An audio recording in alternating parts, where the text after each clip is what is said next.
عاجباني طريقتك دي. مش عاجباك غرف ده. يلا اخلعي اخلعي. على فكره انت هتتحاسب على اللي انت بتعمله ده. ايوه انت عارفه ان انا محتاجه الحاجه دي ضروري. هجهز لك الفلوس وانت بعتيهم لي. تمام ماشي، مع السلامه. بسم الله الرحمن الرحيم. ايه ده؟ الفلوس اللي كانت هنا راحت فين؟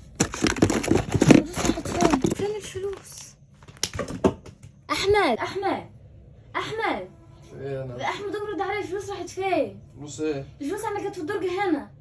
فلوس اللي كان في الدرج. كان في فلوس في الدرج، انا حاطاها بايدي امبارح هنا مش لاقياها. صرفتها انا. هو اللي صرفتهم يا احمد؟ بص كلمني كده زي ما مكلمك. طب الحاجات اللي انا طالباها الناس اللي واقفه بره عايزين فلوسهم دول. حاجات ايه يا ندى؟ انت بتصحيني من النوم عشان تقولي لي طالبه حاجات؟ ايوه طالبه حاجات، ان الناس جابت الحاجه بره ومستنيين عايزين الفلوس. طب انا اعمل ايه؟ طيب صرفتهم. هو ازاي يا احمد تصرف الحاجه من غير ما تقول لي يا احمد؟ انت بتصرف من دماغك. هو انت بتزعلي ليه كده يا ندى؟ انا مش بزعق يا احمد، انا امال ايه يعني؟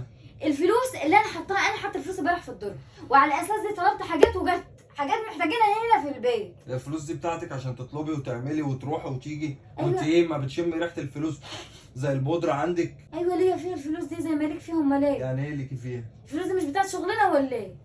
شغلنا؟ واحنا أيوة شغالين شغلنا. في البترول ولا ايه؟ لا احنا مش شغالين في السوشيال ميديا سوا؟ مش الفيديوهات عليا وعليك؟ انت قلت لي الفلوس عليا وعليكي. يعني ايه عليا وعليكي؟ مش فاهم. من حال المبتدئ قلت لي الفلوس اللي هنشتغلوا بيها هنقسمها عليا انا وانت، انت ليكي فيها زي ما انا ليا فيها. عدى شهر واثنين وثلاثه واربعه ولا شفت فلوس ولا شفت دولارات ولا شفت اي حاجه خالص. هو انت ناقصك حاجه؟ اكلك وشربك ولبسك ودنيتك كلها بتجيلك. هنقول لك على حاجه، بشغل من غير شغل الحاجات ديت ما هي عليك، ما انت زوجي الحاجات ديت عليك. ايوه انت ما بتجبش عليا بحاجه، دي الحاجات دي عليك وديت اساسيات ورسميات. يعني ايه ما بتجبيش عليكي بحاجه؟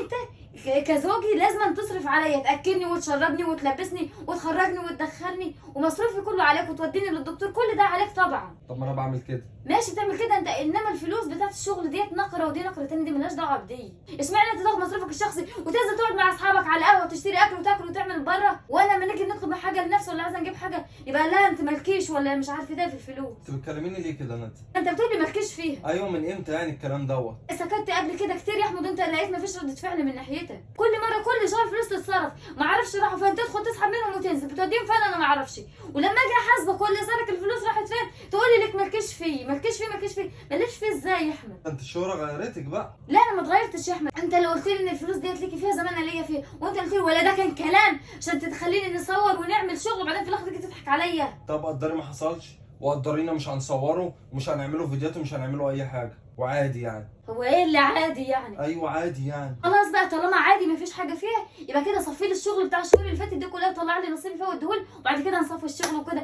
وقدر ما حصلش وقدر ان كله عادي، وشيل ده من ده ارتاح ده عندي. يعني ايه شيل ده من ده ارتاح ده عن ده؟ يعني انت بتتكلمي كده ليه اصلا؟ نزل ايدك بس كده، دي مش طريقه حوار، مش طريقه نقاش. انت بتعايريني وتقولي لي نزل ايدك؟ ايوه مش بعايرك، انا بتكلم في الصح، وانت صح بزعلك ليه؟ ولا صح ولا غلط على فكره ده مش اسلوب ودي مش طريقه. لا دي طريقتي. لا مش عاجباني طريقتك دي. مش عاجباك غرف ده. يلا اخلعي اخلعي. على فكره انت هتتحاسب على اللي انت بتعمله ده، بلاش وانا مش هعدلك بالسهل. اخلعي.